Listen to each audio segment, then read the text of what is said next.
Amém, amém, glória a Deus. Obrigado, pessoal do louvor, Deus abençoe vocês, amém. Boa noite a todos vocês que estão aqui, vocês que estão em casa, nos acompanhando, online. Que Deus abençoe vocês também, que a palavra do Senhor alcance vocês essa noite. Todos vocês que estão nos visitando, aqui, sejam muito bem-vindos. Deus abençoe cada um de vocês também, amém. É como eu sempre digo, Deus é bom, o diabo não presta e Jesus está voltando, amém? E a gente tem que estar preparado para encontrar, tete a tete, olho no olho, não é isso? Aleluia! Você já pensou que o seu encontro vai ser face a face com o Senhor? Você vai poder olhar bem dentro dos olhos de Jesus, amém? E bater um papo com Ele, Aleluia! Teve gente que não falou aleluia não, ficou com medo. Glória a Deus. Vamos orar? Você que está em casa também nos acompanhando, Pegue sua Bíblia, faça a sua oração juntamente conosco, Vocês que estão aqui, feche seus olhos, diga assim: Senhor, fala comigo, eu preciso ouvir a Tua voz. Diga de novo: Senhor, fale comigo, eu preciso ouvir a Tua voz. Aleluia. Pai, nós te agradecemos, ó Deus, mais uma vez, o privilégio de para louvar, adorar e bendizer o Teu santo nome. Recebe todo o nosso louvor, a nossa adoração, que só o nome do Senhor seja glorificado aqui nesse lugar essa noite, ó Pai, em nossas vidas, ó Deus. Obrigado pelo privilégio de compartilhar a Tua palavra. Espírito Santo, fale ao nosso coração, nós precisamos entender o recado que o Senhor tem para nós essa noite. Tudo isso nós pedimos e agradecemos no nome de Jesus. Amém. Glória a Deus. Solta o endereço para a gente aí, Helena, por favor. Olha lá, 1 João capítulo 3, verso 16. E você abra a sua Bíblia lá nesse versículo muito conhecido da palavra de Deus, que nós vamos conversar, compartilhar ele essa noite. 1 João capítulo 3, verso 16. 1 João está lá no final, não é isso? Amém? 1 João capítulo 3, verso 16. Amém para todo mundo? Posso ler?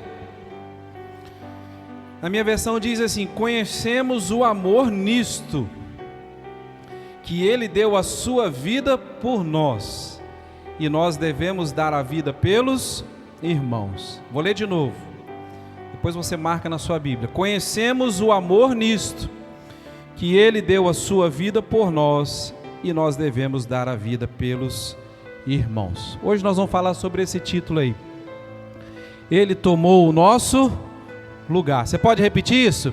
Ele tomou o nosso lugar. Aleluia, glória a Deus.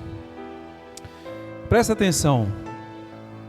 Coloca a foto para mim lá do local, por favor. Esse local que você está vendo aí é Auschwitz. E para aqueles que não sabem, esse foi um enorme complexo de campos de concentração. Ele está localizado lá no sul da Polônia, nas áreas polonesas que foram anexadas, pelo exército nazista. E nesse local que você está vendo aí, a partir de 1940, o governo de Adolf Hitler, ele construiu vários campos de concentração ali naquela área, e também o campo de extermínio. Auschwitz é sem dúvida o maior símbolo do Holocausto. Nesse local morreram aproximadamente 3 milhões de judeus durante a Segunda Guerra Mundial.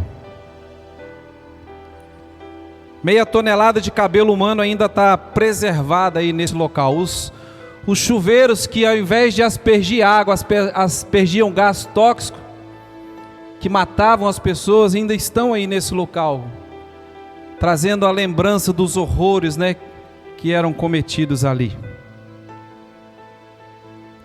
Mas apesar de todas essas lembranças dolorosas de Auschwitz, dessas lembranças de morte, existe uma lembrança que é bela. É a lembrança de um prisioneiro chamado Gajoniewski, que ele tem de alguém chamado Maximilian Kolbe.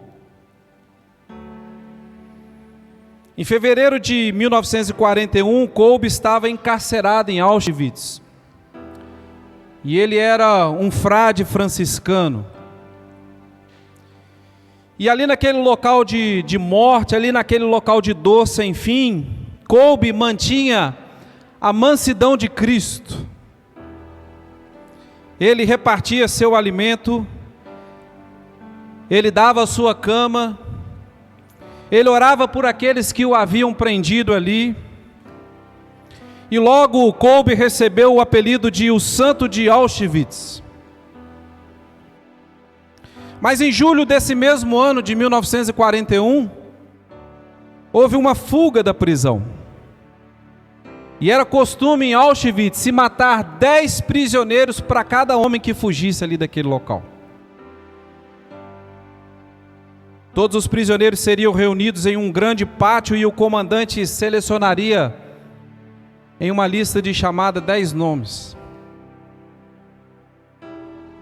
E essas vítimas escolhidas, elas seriam levadas imediatamente a uma cela onde elas não receberiam nenhum tipo de alimento e nem água, até que elas morressem.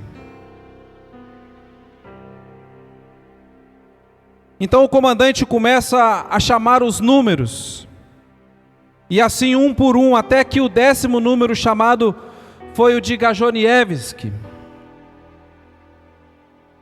E enquanto os policiais da polícia secreta nazista verificavam o número na chamada, verificavam os nomes dos condenados, Gajonievski começa a se desesperar. E ele começa a chorar e dizer: a minha esposa e os meus filhos, e ele se desespera. Então os policiais ouviram um barulho que vinha do meio dos prisioneiros. Começou um tumulto. Então os guardas levantaram os seus fuzis, os cães começaram a ficar agitados, começaram a latir forte, esperando um comando, para uma ordem para atacar. E um prisioneiro sai lá de trás da fila e ele vem pedindo passagem entre os prisioneiros, e esse prisioneiro era Kolbe.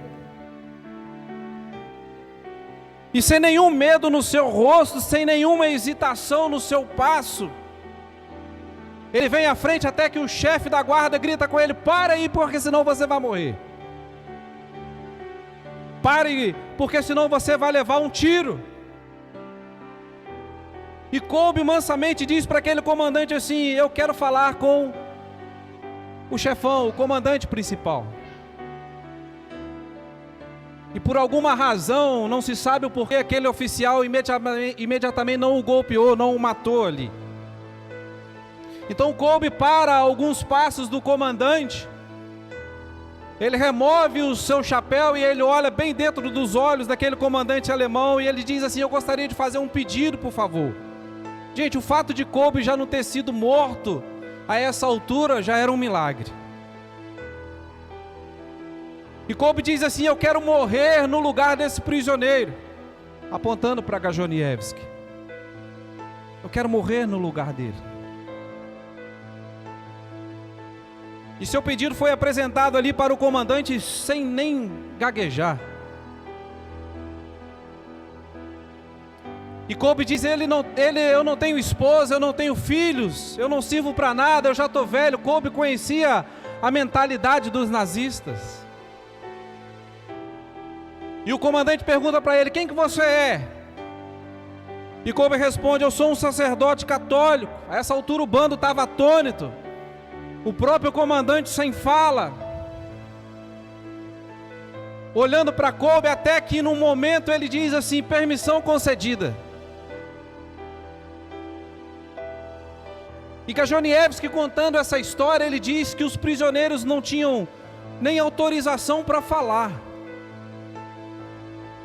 E como ele mesmo lembra, quando ele olhou para Kolbe, ele não pôde nem mesmo agradecer a Kolbe com palavra, apenas com os olhos.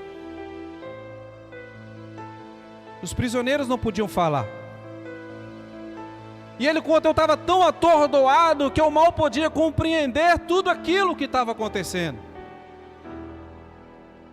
A imensidão de tudo aquilo eu tentava entender. Eu, um condenado, que deveria morrer, estou vivo porque outra pessoa de bom grado voluntariamente se ofereceu por mim. E ele diz: eu não sabia se aquilo era um sonho, eu não sabia se aquilo era verdade.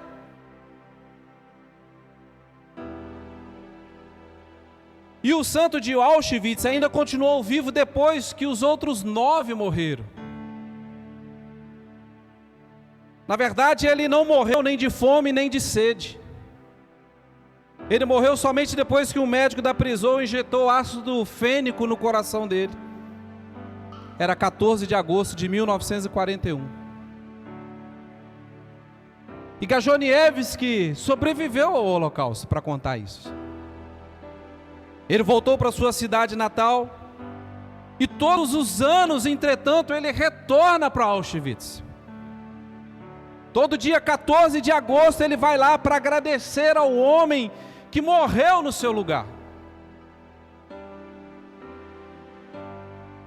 Em seu quintal há uma placa feita pelas suas próprias mãos. Ele mesmo confeccionou um tributo a Maximilian Kolbe, que diz assim: o homem que morreu para que eu pudesse viver. Está lá na sua casa.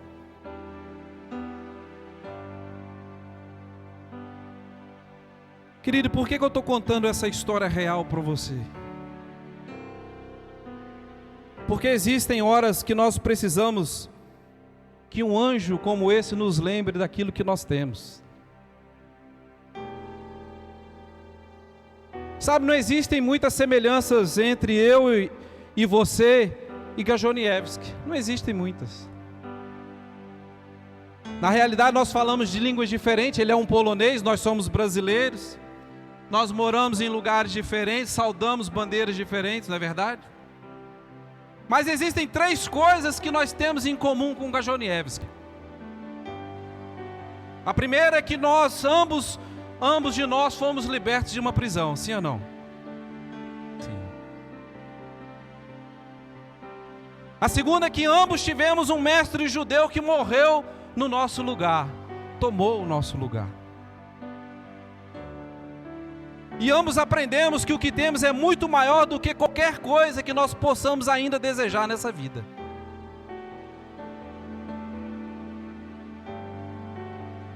E a pergunta é, que eu quero fazer nessa noite: o que falta para a gente se comprometer de verdade com aquele que tomou o meu e o seu lugar? O que está faltando? Falta algo que Jesus ainda não fez? E eu vou mais além: você é grato por aquilo que Jesus fez por você? Ou já faz tanto tempo, 2000 anos atrás, que você não se lembra mais que Ele tomou o seu lugar?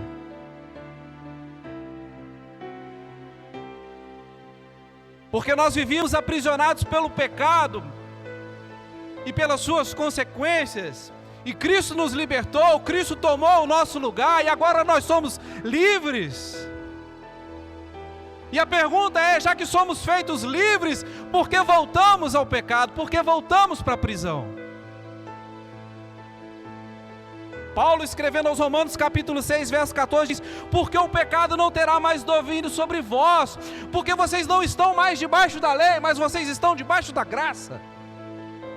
Querido, se fosse no tempo da lei, a gente não podia dizer, a gente até podia dizer: eu não tenho força contra isso, eu não consigo lutar contra aquilo, eu não tenho força para vencer esse pecado, eu não tenho para vencer isso. Gente, mas Paulo diz: vocês não estão mais debaixo da lei, então as desculpas acabaram. Aleluia. Paulo diz: vocês estão debaixo da graça.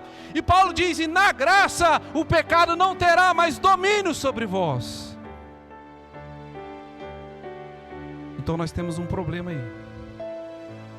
Porque se nós pecamos é porque nós queremos, ou porque nós estamos sendo sem vergonha mesmo. Porque na graça de Deus o pecado não terá mais domínio sobre vós. Cristo morreu no nosso lugar para que fôssemos libertos do poder do pecado que havia sobre nós. Ele não morreu em vão, Ele não morreu por um apenas, Ele morreu por todos nós. Hoje somos livres, na cruz Cristo conquistou isso para nós. Nós não estamos mais no campo de concentração do pecado. Não, você foi tirado de lá. Você não é obrigado a viver mais lá. Cristo já te libertou. Você não é mais prisioneiro dele. E eu volto a repetir a pergunta: o que falta para a gente se comprometer de verdade com aquele que tomou o nosso lugar? 1 Pedro capítulo 1, a partir do verso 3 diz: bendito seja o Deus e Pai de nosso Senhor Jesus Cristo, que segundo a sua grande misericórdia nos gerou de novo para uma viva esperança, pela ressurreição de Jesus Cristo dentre os mortos, para uma herança incorruptível, incontaminável, que não pode murchar, guardada no céu para mim e para você, que mediante a fé estáis guardados no poder de Deus para a salvação, que já está prestes a se revelar naquele último dia. Querido, Jesus ressuscita, nos faz uma nova criatura, e Pedro diz, Ele nos dá uma viva esperança, uma razão de viver. E Pedro continua, há um poder que nos guarda até que essa salvação seja revelada. Nós não estamos mais largados, jogados, abandonados. Há um poder, o poder de Cristo, o poder de Deus que nos guarda mediante todas as coisas. Nós não andamos mais à própria sorte. Agora é necessário que a gente entenda isso, que há um poder, que há força em Deus para nós. Cristo cuida de mim, Cristo cuida de você. Agora é preciso assumir um compromisso sério com Ele. Às vezes a gente quer poder para curar os outros, para profetizar, poder nos dons, mas poucos se lembram que há um poder disponível para eu e você vivermos em santidade. Aleluia.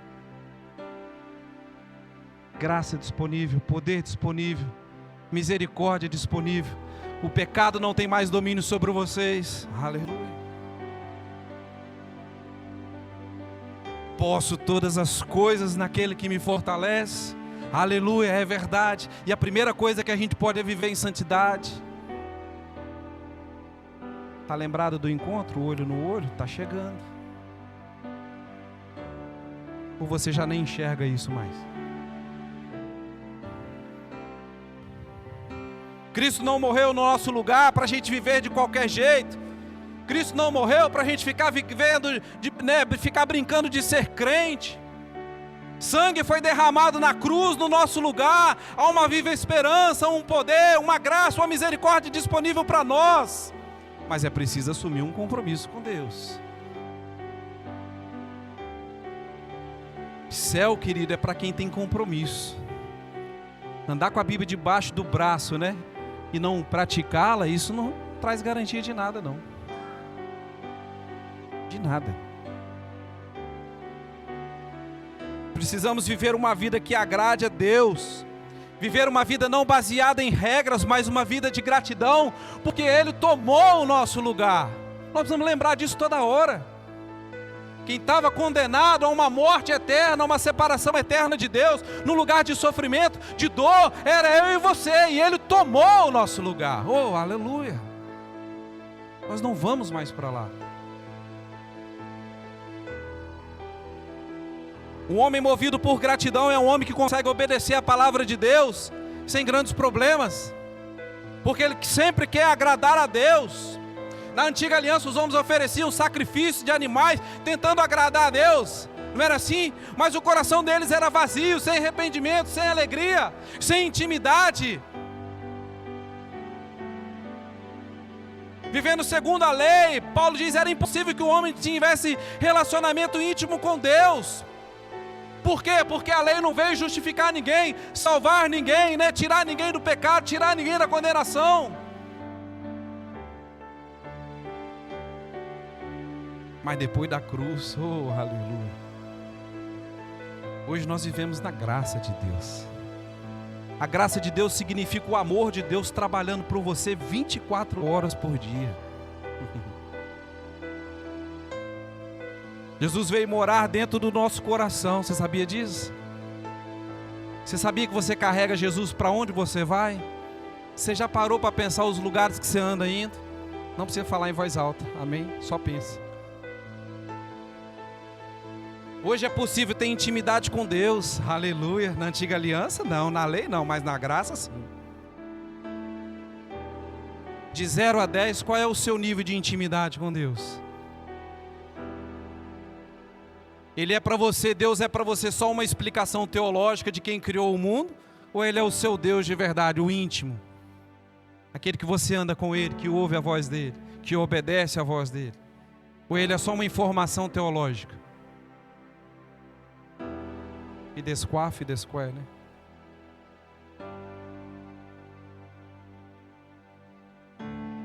É preciso ter compromisso sério com Deus. É engraçado, para não dizer trágico, porque hoje alguns insistem em dizer assim: pastor, né, eles vivem uma vida desleixada, uma vida relaxada, porque eles querem se justificar dizendo: pastor, mas fulano faz isso, fulano faz aquilo, tal líder fez isso, tal líder fez aquilo, como se isso fosse ser desculpa diante de Deus na hora do olho no olho.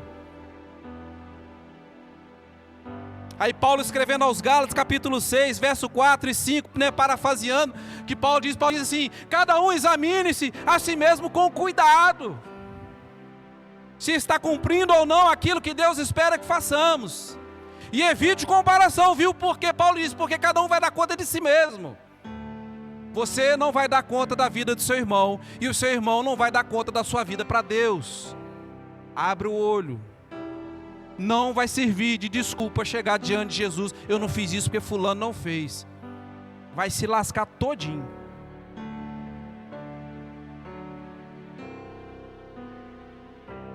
Jesus morreu na cruz por todos nós, mas a prestação de conta, meu amigo, não vai ser coletiva, não vai ser por atacado, vai ser individual, um por um. E não precisa ter pressa de ir não, porque a sua hora vai chegar, pode ficar tranquilo. Olho no olho. É engraçado porque às vezes a gente vai conversar com alguém, às vezes a gente vai conversar, vai dar um conselho, ou até mesmo precisa um puxão de orelha. E às vezes a maioria das pessoas não olha do olho no olho, não conversa olhando o olho no olho. Aí eu fico imaginando como é que vai ser o encontro com Cristo ali, tete a tete, né? Na hora de prestação de conta. E se entre a gente, entre irmãos, aí o sujeito fala assim: não, chega lá, mas eu tenho desculpa para dar, chega lá eu vou falar isso, eu não fiz isso por causa daquilo, eu não fiz isso por causa daquilo. Deixa eu te falar uma coisa: chega lá você não vai conseguir falar nada, meu filho. Você vai estar diante do rei.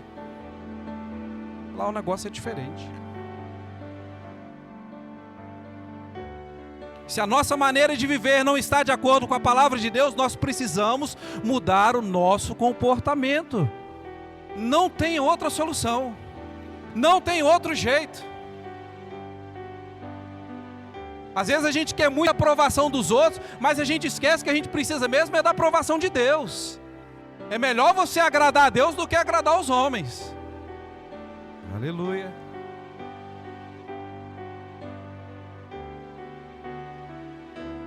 Nós não podemos deixar que o sacrifício de Jesus na cruz seja em vão. Não podemos. Nós precisamos viver de acordo com o padrão que o Espírito Santo de Deus que habita em nós exige. E isso significa submeter cada área da nossa vida ao controle do Espírito Santo. Não só a vida espiritual, mas a vida sentimental, a emocional, a física, a intelectual, a vocacional. Crente não pode ter quartinho onde Jesus não entra em determinados lugares. A vida do crente tem que estar toda sujeita a Deus em todas as áreas. Crente não tem quartinho de pecado, quartinho disso, quartinho daquilo fechado. Se é crente, seja crente em qualquer lugar, em qualquer circunstância. Você tem um dom, está usando para Deus? Não, cuidado. É uma péssima escolha. Aquele que tem um dom, sabe que tem, não usa, vai dar conta para Deus. Cuidado com essa história: eu não tenho tempo para Deus. Geralmente quem não tem tempo para Deus está sobrando tempo para o diabo. Pode, é certo o que eu estou falando. Quem não tem tempo para Deus está com muito tempo disponível para o diabo. É bom rever as prioridades. Eu sei do que eu estou falando. Gente, lá em Lucas capítulo 12, verso 8 e 9, Jesus diz algo muito sério.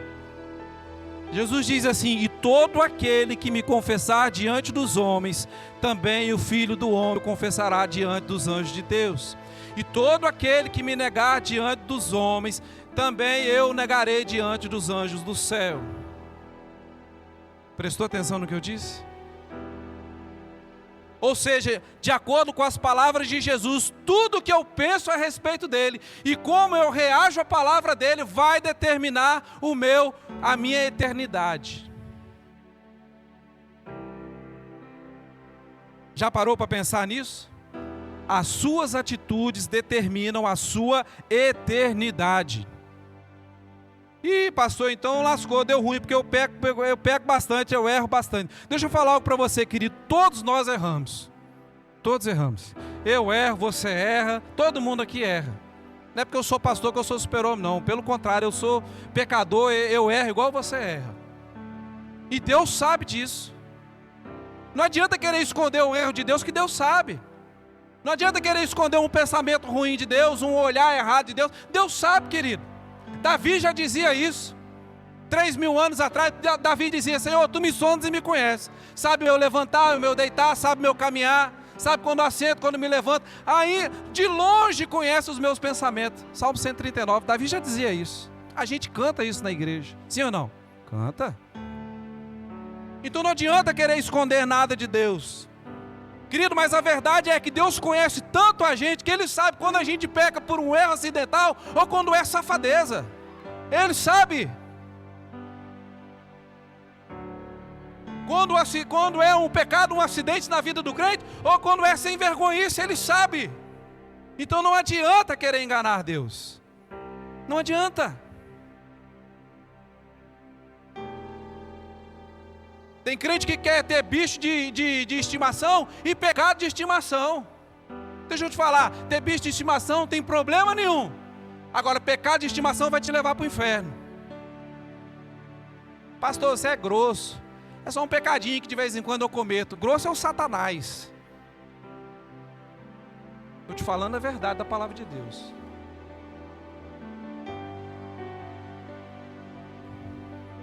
Aí a pergunta: o sacrifício de Jesus merece determinados comportamentos nossos? Aquele que tomou o nosso lugar merece aquilo que eu estou fazendo hoje? Eu estou valorizando aquele que tomou o meu lugar, estou sendo grato a ele? Sabe, querido, porque tem gente que ouve a mensagem hoje e amanhã vai voltar para a pornografia de novo. Tem gente que ouve a mensagem de hoje de novo e amanhã, de manhã cedo, vai estar fazendo fofoca no portão do outro de novo. Tem gente que ouve a mensagem hoje, amanhã vai passar por um necessitado e não vai ajudar. Tem gente que ouve a mensagem hoje e amanhã vai estar fazendo coisa errada de novo. Tem gente que ouve a mensagem hoje, amanhã vai receber o salário e vai voltar a roubar a Deus de novo. Aquele que tomou o nosso lugar merece isso? A chance está sendo dada. A igreja está sendo alertada. Depois não fala que não ouviu dizer.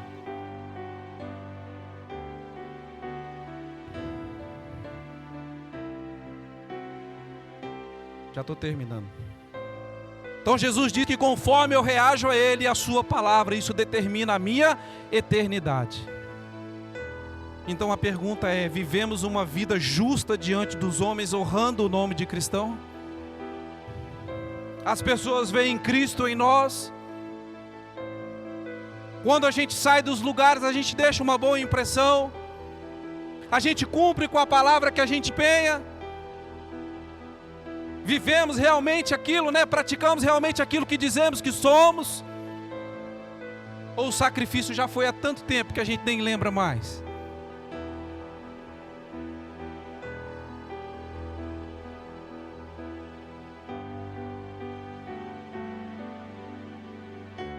Confessar segundo Jesus, querido, é muito mais do que apenas um dia ir na igreja e levantar a mão dizendo: eu aceito Jesus como Salvador da minha vida.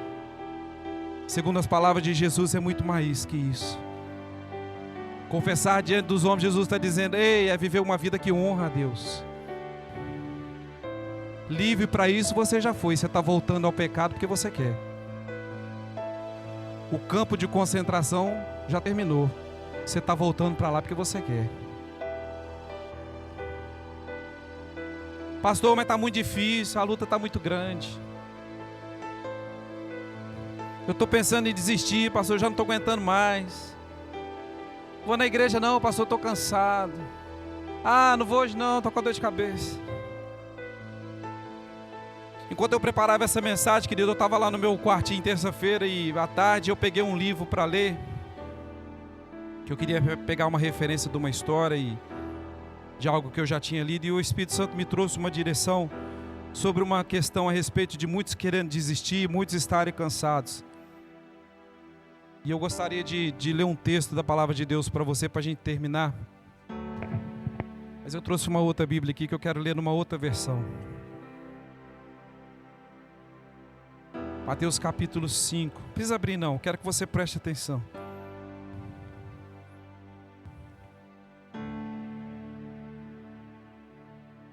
Quando percebeu que o seu ministério começava a atrair multidões imensas, Jesus subiu a uma montanha. Você consegue imaginar essa cena? Jesus subiu uma montanha e solicitou que estavam aprendendo com ele que o acompanhasse. Quando chegaram a um lugar bem tranquilo, ele se assentou e começou a ensinar os seus companheiros de caminhada. Preste atenção no que Jesus vai falar para você. Abençoados são vocês, que nada têm para oferecer, quando vocês saem de cena a mais de Deus e do seu governo. Abençoados são vocês que sofrem por terem perdido o que mais amavam. Só assim poderão ser abraçados por aquele que é o amor supremo. Estou lendo as bem-aventuranças. Abençoados são vocês que se contentam com o que têm, nem mais nem menos. Assim vocês se verão como os orgulhosos donos de tudo que não pode ser comprado. Abençoados são vocês que sentem fome de Deus, porque Ele é a comida e a bebida é alimento incomparável. Abençoados são vocês que se preocupam com o bem-estar dos outros. Na hora que vocês precisarem de ajuda, vocês receberão ajuda. Abençoados são vocês que puseram em ordem seu mundo interior, com a mente e o coração no lugar certo. Assim vocês poderão ver Deus no mundo exterior. Abençoados são vocês que conseguem mostrar que cooperar é melhor do que brigar ou competir. Desse modo irão descobrir que vocês realmente são o lugar que ocupam, né? Vocês realmente são e o lugar que ocupam na família de Deus. Abençoados são vocês cujo compromisso com Deus atrai perseguição. A perseguição fará vocês avançar cada vez mais no reino de Deus. E isso não é tudo. Considerem-se abençoados sempre que forem agredidos, expulsos ou caluniados para me desacreditar. Isso significa que a verdade está perto de vocês o suficiente para os consolar. Comemorem, porque ainda que eles não gostem disso, eu gosto. E os céus aplaudem, pois sabem que vocês estão em boa companhia. Meus profetas e minhas testemunhas sempre enfrentaram essa mesma dificuldade. Querido, nem sempre vai ser fácil ser um cristão verdadeiro.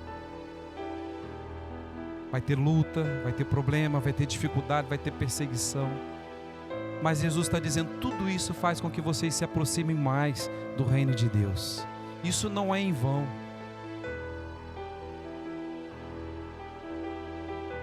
Então, querido, não deixe que o mundo atraia você e tire você, né, dos braços de Jesus, né? Não troque Jesus por pouca coisa. Jesus às vezes enfrenta uma concorrência barata demais na nossa vida. Às vezes é um futebol, às vezes é uma novela, às vezes é um cansaço, uma dorzinha de cabeça é motivo para eu trocar Jesus, não vir no culto. Concorrência barata. Jesus disse, muito mais sofreram meus profetas antes de vós.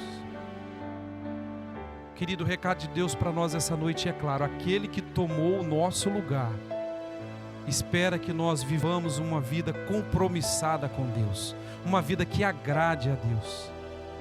Abra mão de tudo aquilo que te afasta do reino de Deus, querido, porque muito em breve nós vamos estar diante de Jesus para prestarmos conta das nossas vidas. Essa não é uma mensagem de medo, essa é uma mensagem de alerta para a igreja. A mensagem está sendo, a mesma mensagem está sendo pregada em todos os lugares. A igreja está sendo avisada, mas muitos insistem em fechar os olhos e os ouvidos para aquilo que a palavra de Deus está nos dizendo.